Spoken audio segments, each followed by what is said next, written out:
नमस्कार। आप देख रहे हैं भव्यश्री न्यूज और मैं हूं आपके साथ आदित्य।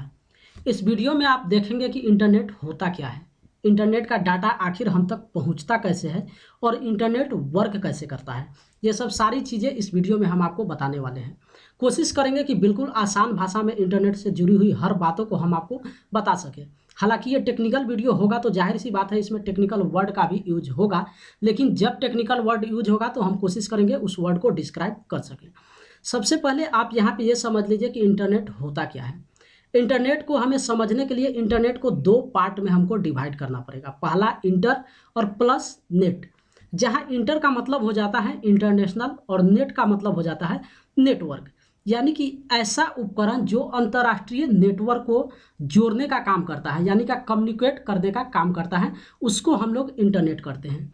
अब नेटवर्क को जोड़ने का काम कौन करता है, तो ये आप समझ गए होंगे, या तो मोबाइल हो सकता है या फिर कंप्यूटर हो सकता है। दो ऐसा डिवाइस है जिससे हम एक दूसरे का नेटवर्क को जोड़ते हैं। तो इंटरनेट का यूज जो है या फिर बनाया गया इंटरनेट को इसलिए गया था कि दो कंप्यूटर या फिर दो से ज़्यादा डिवाइस को एक साथ जोड़ा जा सके। इस बात से आप समझ सकते हैं कि अगर अभी हम इंडिया में बैठे हुए हैं और यूएसए में हमको मेल करना है तो सिर्फ 1 मिनट भी नहीं लगता, हम यहाँ से मेल करते हैं और तुरंत जो है यूएसए में पहुँच जाता है। तो यहाँ पे ये कई सारे लोग हैं जिनको ये समझ में नहीं आता कि आखिर हमारे डिवाइस से किसी तरीके से कोई कनेक्टिव नहीं है उसका डिवाइस, और कैसे जो है वहाँ तक मेल पहुँच जा रहा है। इस बात को समझने के लिए सबसे पहले आपको ये समझना पड़ेगा कि जो डाटा हम यूज करते हैं, नेट डाटा जो यूज करते हैं, चाहे वो डाटा हम अपने मोबाइल में यूज करें या फिर डाटा हम अपने किसी कंप्यूटर में यूज करते हैं, तो डाटा हम तक कैसे पहुंचता है, सबसे पहले ये आपको यहाँ पे समझना पड़ेगा। कई सारे ऐसे लोग हैं जो ये समझते होंगे कि जैसे ब्रॉडबैंड की अगर बात करें, यानी कि राउटर की हम बात करें, तो राउटर में एक समझ में आता है कि चलिए इसका जो केबल होता है वायर के थ्रू हमारे घर तक जो है इंटरनेट पहुँचाया जाता है और कुछ वाईफाई एरिया मिलता है जिसके अंतर्गत जो है उस एरिया के अंतर्गत हम अपने डिवाइस को यूज करते हैं। तो वहाँ पे एक केबल समझ में आता है, लेकिन अगर वही हम डाटा अपने मोबाइल में यूज करते हैं या फिर मोबाइल में यूज करते हैं किसी सिम के थ्रू, तो वहाँ पे कोई कनेक्टिविटी नहीं है, तो फिर डाटा मेरे मोबाइल में कैसे पहुँचता है। तो कई सारे लोग होंगे जो ये सोचते होंगे कि हो सकता है डाटा जो है सिम का जो नेटवर्क होता है वहाँ से किसी रे के द्वारा हम तक पहुँचता होगा। तो ऐसा आज के डेट में बिल्कुल नहीं है। ऐसा पहले ज़रूर था, लेकिन तब उस समय इंटरनेट जो है काफ़ी स्लो काम करता था और उस समय नुकसान भी काफ़ी ज़्यादा होता था। नुकसान इस मायने में होता था कि केबल जो होता था इंटरनेट का वो ऊपर, यानी कि छत के ऊपर से जो है वायरिंग किया जाता था।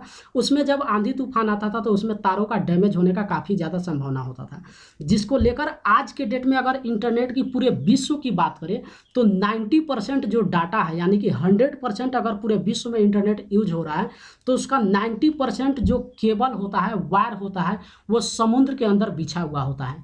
स्क्रीन पे देख रहे हैं ये जो है फाइबर ऑप्टिकल केबल है, यानी कि इस केबल को जो है समुद्र के अंदर बिछाया गया होता है। तो 90% डाटा जो है समुद्र के अंदर वायर केबल जो है फिट किया गया है और ये काम जो होता है कुछ निजी कंपनी लिए हुए हैं और वो लोग जो है ये समुद्र के अंदर वायर को बिछाने का काम करते हैं, या फिर जब डैमेज होता है तो वहाँ पे देखरेख का काम ये लोग कंपनी लोग करते हैं।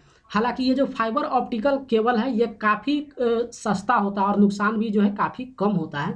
और वहाँ समुद्र के आगे जो है आखिर हम तक डाटा कैसे पहुँचता है, तो समुद्र के बाहर जो है जंगलों या फिर शहरों से होते हुए टावर के थ्रू या फिर वायर के थ्रू जो निजी सिम कंपनी होती है, जैसे अगर भारत की बात करें तो यहाँ पे BSNL या फिर एयरटेल, वोडा, आइडिया, जियो जो भी आप देख रहे हैं, ये वहाँ से डाटा कनेक्ट करके हम तक पहुँचाने का काम करती है। तो आप समझ गए होंगे कि 100% अगर नेट है, डाटा है, तो उसका 90% जो है ऑप्टिकल केबल, जिसको फाइबर ऑप्टिकल केबल आप बोलते हैं, वो समुद्र के अंदर बिछा हुआ है। अब आपके मन में यहाँ पे एक सवाल जरूर पैदा होता होगा कि अगर 90% समुद्र के अंदर केबल है तो फिर 10% जो है इसका डाटा कहाँ पे है। तो 10% डाटा जो होता है वो खुफिया एजेंसी के लिए यूज किया जाता है, जिस डाटा को हम आप लोग आम लोग जो है एक्सेस नहीं कर सकते, यानी कि वो डाटा हम तक प्रोवाइड नहीं होती है। और खुफिया एजेंसी क्यों उनको प्रोवाइड किया जाता है, इस बात को आपको समझने के लिए सबसे पहले इस बात को आप समझिए कि जहां नौजवान, यानी कि जहां पे आर्मी काम करते हैं, उस बॉर्डर पे काम करते हैं, वहां पे नेटवर्क का बड़ा ही प्रॉब्लम हो जाता है। अगर प्राइवेट कंपनी की हम बात करें तो आज भी कई सारा ऐसा बॉर्डर है, कई सारा ऐसा जगह है जहाँ पे हमारे जवान तैनात है, वहाँ पे नेटवर्क का काफ़ी प्रॉब्लम होता है, जहाँ पे जियो, एयरटेल या फिर वोडा अवेलेबल नहीं है, नेटवर्क देने में सक्षम नहीं है।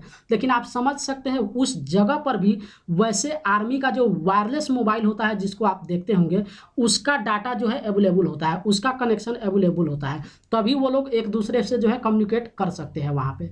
तो इस बात से आपको अंदाज़ा लग गया होगा कि जो प्रोवाइड निजी कंपनी यानी कि प्राइवेट कंपनी उस सीमा पे नहीं दे रही है, आखिर वहाँ पे वहाँ आर्मी का जो वायरलेस मोबाइल है उसका कम्युनिकेट कैसे हो पा रहा है, वहाँ पे कनेक्शन कैसे मिल रहा है। तो यही जो एजेंसी, खुफिया एजेंसी जिसको बोलते हैं, जिसका जो नेटवर्क है आम लोगों के लिए अवेलेबल नहीं कराया जाता है। तो इसी तरीके से 90% जो डाटा है उसका ऑप्टिकल फाइबर केबल जो है वो समुद्र के अंदर बिछा हुआ है, जिसका पूरी दुनिया यूज करता है। लेकिन 10% जो डाटा होता है वो खुफिया एजेंसी के लिए दिया गया है। अब ये दो चीज़ हो गया। अब तीसरी बात हम आपको ये बताते हैं कि इंटरनेट वर्क कैसे करता है। आखिर हम कैसे जो है किसी चीज़ को सर्च कर लेते हैं अपने मोबाइल या फिर कंप्यूटर पे, ये कहाँ से डाटा हमें आता है। तो इस बात को समझने के लिए सबसे पहले हमको 3 कैटेगरी लेना पड़ेगा। 3 कैटेगरी क्या होता है, एक तो ई सर्वर लेना पड़ेगा। ई सर्वर सबसे पहले आप समझ लीजिए कि क्या होता है, कि दुनिया का जितना भी डाटा होता है वो ई सर्वर पे अपलोडेड होता है। यानी कि अभी भी अगर आपको समझ में नहीं आया है, तो अगर मान लीजिए मेरे पास कुछ फाइल है यानी कि पिक्चर है, तो उस पिक्चर को हम पेन ड्राइव में स्टोरेज किए हुए हैं, पेन ड्राइव में डाले हुए हैं। तो मेरे पास 4 पिक्चर है, तो 4 पिक्चर को हम पेन ड्राइव में डाले हुए हैं। उसी तरीके से दुनिया में जितना सारा डाटा है वो डाटा ई सर्वर पे अपलोडेड किया जाता है। तो एक ई सर्वर लीजिए, और दूसरा जो है इंटरनेट सर्विस जो प्रोवाइडर कंपनी है, यानी कि जो इंटरनेट सर्विस प्रोवाइड करती है, चाहे वो ब्रॉडबैंड हो सकता है या फिर आप अगर प्राइवेट कंपनी की बात करें तो BSNL तो सरकारी कंपनी है, लेकिन उसी तरीके से एयरटेल, वोडा, आइडिया, ये सब सारी कंपनी जो है वो नेटवर्क प्रदान करती है। तो 2 हो गया ई सर्वर और इंटरनेट सर्विस प्रोवाइड जो कर रही है, और तीसरा हो जाता है मोबाइल या फिर कंप्यूटर का क्रोम ब्राउजर। अगर इंटरनेट है मेरे पास लेकिन अगर मोबाइल या फिर कंप्यूटर नहीं है तो फिर इंटरनेट का हम यूज नहीं कर सकते। तो 3 कम्युनिकेशन यहाँ पे मिलता है, ई सर्वर, इंटरनेट सर्विस प्रोवाइडर और प्लस मेरे कंप्यूटर या फिर मोबाइल का क्रोम ब्राउजर। ये 3 चीज़ों का जब कम्युनिकेशन साथ में होगा तभी हम इंटरनेट का यूज कर सकते हैं।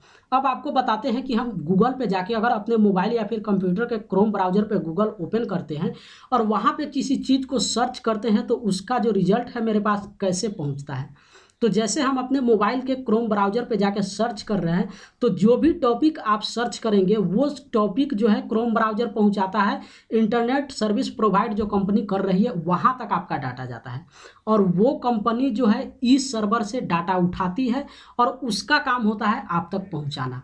अब इसमें कई सारे ऐसे क्रिएटर्स होंगे, कई सारे ऐसे लोग होंगे जो सोचते होंगे कि इसमें बीच में जो है इंटरनेट सर्विस प्रोवाइडर का कोई वर्क नहीं होता है, सिर्फ हम गूगल पे जाके सर्च करते हैं और वहाँ से जो है ई सर्वर से डाटा हम तक पहुँचता है।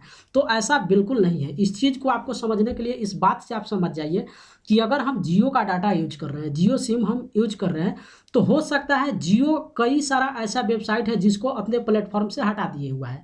तो अगर हम उस वेबसाइट के बारे में जियो पे जाके सर्च करते हैं तो अपने क्रोम ब्राउजर पे सर्च किया और वो इंटरनेट कंपनी के पास पहुंच रही है, तो जब कंपनी ही अपने वेबसाइट से हटा दी हुई है तो जाहिर सी बात है ई सर्वर से उस डाटा को हम तक पहुँचाने का सवाल ही पैदा नहीं होता है। तो वहाँ पे जो है इंटरनेट सर्विस प्रोवाइडर हम तक इन्फॉर्मेशन नहीं उस बारे में पहुँचा सकती है। तो ये 3 चीज़ का कम्युनिकेशन होता है, ई सर्वर और उसके बाद इंटरनेट सर्विस जो प्रोवाइड कर रही है और प्लस जो हमारे मोबाइल यानी कि डिवाइस का जो क्रोम ब्राउजर है। ये तीनों जब आपस में कम्युनिकेट करता है तब हम तक जो है इंटरनेट पहुंचता है, और इस तरीके से हम जो है इंटरनेट का यूज करते हैं और दुनिया की किसी भी जानकारी को हम लोग बड़ी ही आसान तरीका से इन्फॉर्मेशन ले लेते हैं। तो उम्मीद करते हैं आप इंटरनेट से जुड़ी हुई हर रहस्य के बारे में आप जान गए होंगे कि इंटरनेट होता क्या है, इंटरनेट का डाटा हम तक पहुँचता कैसे है, या फिर इंटरनेट वर्क कैसे करता है।